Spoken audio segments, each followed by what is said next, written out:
Sutlej Jal Vidyut Nigam contract workers union 1500 megawatt Nathpa Jhakri का छठा इकाई सम्मेलन इकाई झाकड़ी में हुआ। सम्मेलन में 307 मजदूरों ने भाग लिया। सम्मेलन में सर्वसम्मति से 45 सदस्यीय कमेटी का गठन किया गया, जिसमें सूरमलाल वास्तु को सलाहकार, गुरदास को अध्यक्ष, कामराज को महासचिव, पवन को कोषाध्यक्ष, जतिन नेगी, राकेश ठाकुर, राजकुमार, दीपक कमला व राजकुमार को उपाध्यक्ष, पवन बेस्ट, विद्या प्रवीण, हरदयाल, कौलराम को सचिव, राजेंद्र, अमीर नेगी, निशा, तिलकराज, दीपक, रेखा, चूड़ाराम, कुलदीप कली, बलदेव शर्मा, पार्वती, पवन कुमार, सुरेश, ददन यादव, हेमराज, कृष्ण, जगदीश, शिशुपाल, देवेंद्र कुमार, कुलदीप, जगदीश, विनोद, प्यारेलाल, दौलतराम, पप्पू ठाकुर, दिलमुखी, शिवलाल, बसंती, आशा को सदस्य चुना गया। सम्मेलन का उद्घाटन करते हुए सिट्टू राज्याध्यक्ष विजेंद्र मेहरा ने कहा कि हिमाचल प्रदेश में जब जब भी ट्रेड यूनियन आंदोलन की बात आएगी तो नाथपा झाकड़ी परियोजना का नाम स्वर्णिम अक्षरों में लिखा जाएगा। परियोजना के निर्माण के समय यहाँ 6 महीने लंबा आंदोलन चला, जिसमें देवदत्त की शहादत हुई थी। उन्होंने कहा कि देश में मोदी सरकार द्वारा मजदूर विरोधी नीतियां लागू की जा रही हैं। सरकार द्वारा मजदूरों के अधिकारों को खत्म किया जा रहा है। स्थायी रोजगार को खत्म कर फिक्स टर्म रोजगार दिया जा रहा है। मजदूरों के यूनियन बनाने के अधिकार के ऊपर हमला हो रहा है। भारत की मजदूर जमात ने अंग्रेजों के शासनकाल में भी मजदूर के पक्ष में कानून बनाने के लिए मजदूर कर दिया था, लेकिन केंद्र की भाजपा सरकार का 44 श्रम कानूनों में बदलाव कर 4 श्रम संहिताएं ले आई है। यह मजदूरों के ऊपर सबसे तीखा हमला है। भाजपा सरकार श्रम कानूनों को सरल बनाने के नाम पर देश में सभी श्रेणियों के श्रमिकों पर हमला करने की कोशिश कर रही है।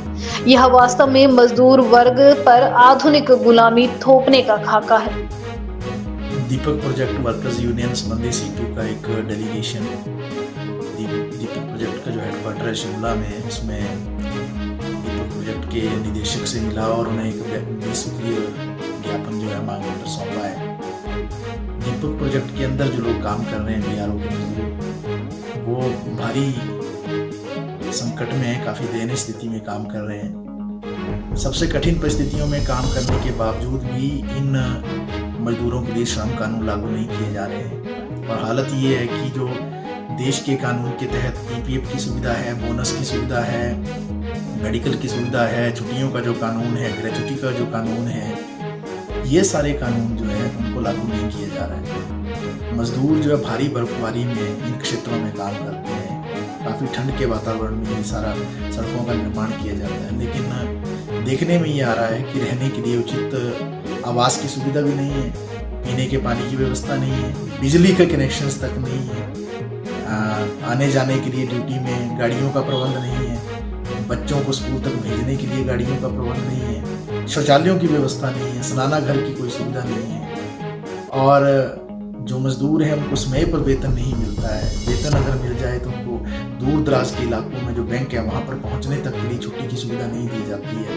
वो पैसा तक नहीं निकाल सकते हैं अपने लिए रोज़मर्रा के खर्चों को चलाने के लिए। जो उनके औजार हैं, जो रोज़मर्रा का काम जो बीआरओ के सड़क निर्माण में हो रहा है, वो सरकार का काम है, लेकिन उसके जो औजार हैं वो औजार भी उनको अपने पैसों से खरीदने पड़ रहे हैं। कुल मिलाकर जो है एक काफ़ी दयनीय स्थिति में है। मजदूर जो है काम कर रहे हैं और बार बार जो इन विषयों को जो है जो बीआरओ के जो एडमिनिस्ट्रेशन है उसके संज्ञान में लाया गया है। बहुत सारे मजदूर जो उनकी छटनी कर दी जाती है, जब उनको छुट्टियाँ नहीं मिलती हैं, डिस्चार्ज कर दिया जाता है और इन मजदूरों को काम पर नहीं लिया जाता है। 2019 के बाद भी काफ़ी सारे मजदूर जो 108 आरसीसी के हैं जिनको नौकरी से निकाला गया, उनको वापस नहीं लिया गया। जो महिलाएं जिनकी प्रसूति हुई उसके बाद उनको ड्यूटी पर नहीं लिया गया।